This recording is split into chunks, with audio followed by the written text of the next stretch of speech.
Nous lisons au chapitre 3, verset 21, au livre de l'Apocalypse. Celui qui vaincra, je le ferai asseoir avec moi sur mon trône, comme moi j'ai vaincu, et je me suis assis avec mon Père sur son trône.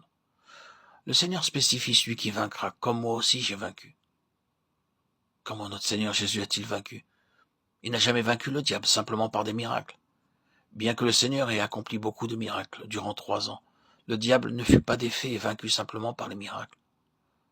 Pendant ces 3 années, le Seigneur prêcha beaucoup de sermons. Mais même par ce moyen, le diable ne fut pas vaincu.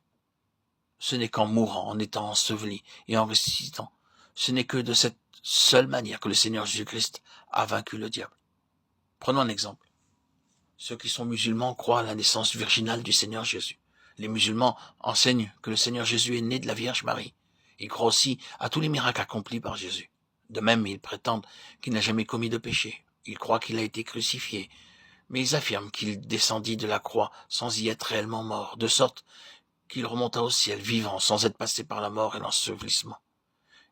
Ils disent aussi qu'il reviendra, mais en ce qui concerne sa mort et sa résurrection, ils n'y croient pas vraiment. Ils sont aveugles spirituellement, ils croient à la naissance virginale, ils croient au miracle, mais ils ne croient pas à la mort et à la résurrection du Seigneur Jésus. Et cependant, le Seigneur a triomphé par le moyen de sa mort, de son ensevelissement et de sa résurrection.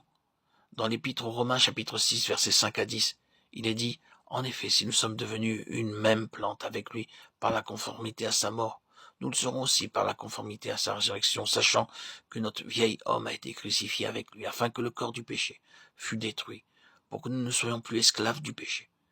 Car celui qui est mort est libre du péché. Or, si nous sommes morts avec Christ, nous croyons que nous vivrons aussi avec lui, sachant que Christ, ressuscité des morts, ne meurt plus. La mort n'a plus de pouvoir sur lui, car il est mort et c'est pour le péché qu'il est mort, une fois pour toutes. Il est revenu à la vie et c'est pour Dieu qu'il vit. De même au verset 14, il est dit « Car le péché n'aura point de pouvoir sur vous puisque vous êtes non sous la loi, mais sous la grâce. » Ainsi, par la foi, nous nous approprions la puissance de la mort du Seigneur Jésus, qui est mort pour nos péchés. Nous nous approprions la puissance de son ensevelissement par lequel notre vieil homme est enseveli. Et nous nous approprions la puissance de sa résurrection par laquelle nous recevons la vie nouvelle. C'est seulement de cette façon que nous pouvons triompher. Sans la victoire que le Seigneur Jésus a remportée à la croix par sa mort, son ensevelissement et sa résurrection, nous ne pouvons pas vaincre nous-mêmes.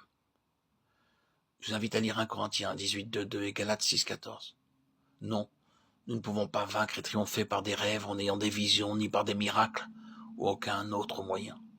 Nous triomphons en mourant de la mort du Seigneur Jésus, en nous appropriant et en proclamant la puissance de sa résurrection jour après jour.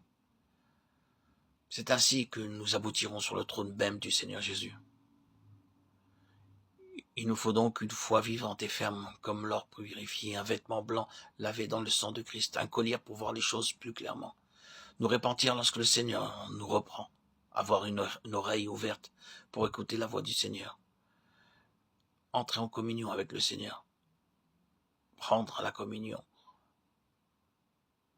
l'appropriation par la foi de la victoire du Seigneur en nous appropriant la puissance de sa mort, de son ensevelissement et de sa résurrection jour après jour, sans dépendre de nos propres efforts, nous permettront d'accéder au trône.